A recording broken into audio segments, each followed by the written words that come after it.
ബംഗാൾ വിഭജനവുമായി ബന്ധപ്പെട്ട് താഴെ പറയുന്ന പ്രസ്താവനകളിൽ ശരിയായത് ഏത്? ചോദിച്ചിട്ടുള്ള ചോദ്യമാണ്.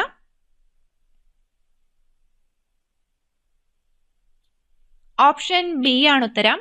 ആദ്യത്തെ 2 പ്രസ്താവനകൾ ശരിയാണ്. നോക്കാം. ബംഗാൾ പ്രവിശ്യ വിഭജിക്കാനുള്ള ഉത്തരവ് കഴ്സൺ പ്രഭു പുറപ്പെടുവിച്ചു. ശരിയാണ്. ഇത് ദേശീയതയുടെ വർദ്ധിച്ചു വരുന്ന വേലിയേറ്റം തടയാൻ ഉദ്ദേശിച്ചുള്ളതായിരുന്നു. അതും ശരിയാണ്. രണ്ടും ശരിയാണ്. ആദ്യത്തെ 2 പ്രസ്താവനകളാണ് ശരിയായത്. മൂന്നാമത്തെ പ്രസ്താവന തെറ്റാണ്.